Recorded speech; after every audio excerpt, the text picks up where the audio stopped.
നമ്മളോട് ഈ ക്വസ്റ്റ്യനിൽ ജഡ്ജിമാരെ പുറത്താക്കുന്നതിനെ സംബന്ധിച്ച് ശരിയായ പ്രസ്താവന ഏതാണോ ചോദിച്ചേക്കുന്നത്. 3 പ്രസ്താവന തന്നിട്ടുണ്ട്. അങ്ങനെ ഈ സ്റ്റേറ്റ്മെൻറ്റിൽ നമുക്ക് ഒരു സ്റ്റേറ്റ്മെൻറ്റ് എന്തായാലും തെറ്റാണെന്നറിയാൻ പറ്റും. അതേതാണ്? ഈ രണ്ടാമത്തെ സ്റ്റേറ്റ്മെൻറ്റാണ്. ഇത് തെറ്റാണ്. ലോക്സഭയിലും രാജ്യസഭയിലും കേവല ഭൂരിപക്ഷം മാത്രം പോരാ എന്തിനാ ജഡ്ജിമാരെ പുറത്താക്കാൻ. അപ്പം ഇത് പൂർണ്ണമായും തെറ്റായിട്ടൊരു സ്റ്റേറ്റ്മെൻറ്റാണ്.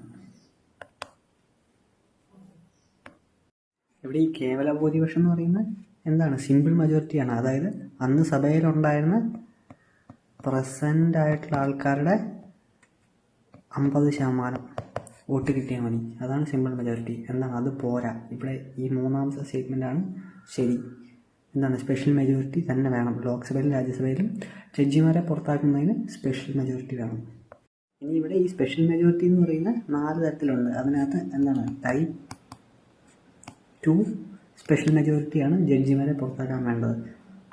ഇവിടെ ഈ ടൈപ്പ് 2 കൊണ്ട് എന്താ ഉദ്ദേശിക്കുന്നത്? ടൈപ്പ് 2 എന്ന് പറയുന്നത് 2/3 മെമ്പേഴ്സിൻ്റെ സപ്പോർട്ട് ഉണ്ടാവണം.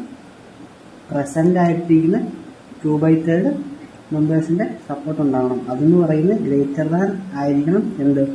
50% of the total strength of the 2 houses.